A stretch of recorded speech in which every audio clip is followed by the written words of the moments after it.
Praise the lord. లేవియకాండము 1వ అధ్యాయము. యెహోవా మోషేను పిలిచి ప్రత్యక్షపు గుడారములో నుండి అతనికి ఇలాగు సెలవిచ్చెను. నీవు ఇశ్రాయేలీయులతో ఇట్లనుము, మీలో ఎవరైనను యెహోవాకు బలి అర్పించునప్పుడు గోవుల మందలో నుండి గాని, గొర్రెల మందలో నుండి గాని, మేకల మందలో నుండి గాని దానిని తీసుకుని రావలెను.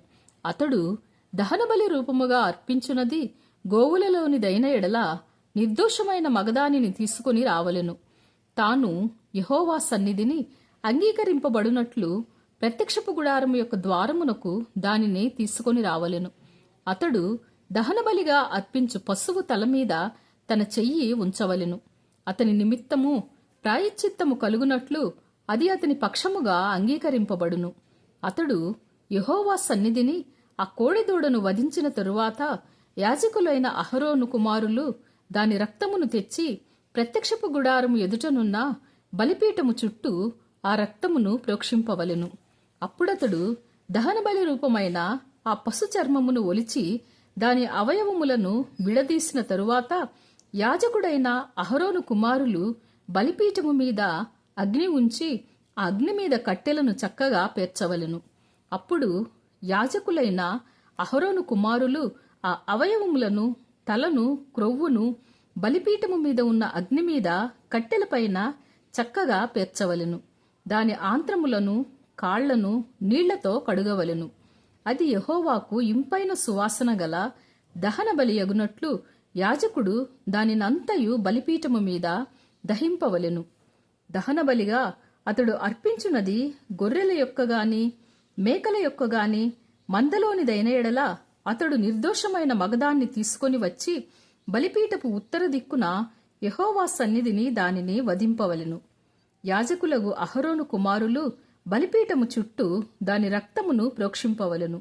దాని అవయవములను, దాని తలను, క్రొవ్వును విడదీసిన తరువాత యాజకుడు బలిపీఠము మీదనున్న అగ్ని మీద కట్టెలపైన చక్కగా పేర్చవలెను. దాని ఆంత్రములను, కాళ్లను నీళ్లతో కడుగవలెను. అప్పుడు యాజకుడు దానినంతయు తెచ్చి బలిపీఠము మీద దానిని దహింపవలెను.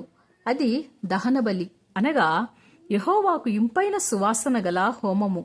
అతడు యెహోవాకు దహనబలిగా అర్పించినది పక్షిజాతిలోనిదైన ఎడల తెల్లగువ్వలలో నుండిగాని, పావురపు పిల్లలలో నుండిగాని తేవలెను.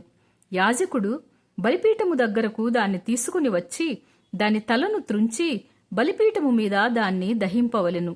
దాని రక్తమును బలిపీఠము ప్రక్కను పిండవలెను.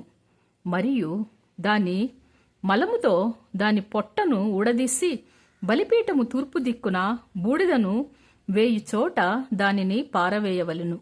అతడు దాని రెక్కల సందున దాన్ని చీల్చవలెను, కాని అవయవ విభాగములను విడదీయకూడదు. యాజకుడు బలిపీఠము మీద, అనగా అగ్ని మీద కట్టెలపైన దానిని దహింపవలెను. అది దహనబలి, అనగా యెహోవాకు ఇంపైన సువాసన గల హోమము. God bless you.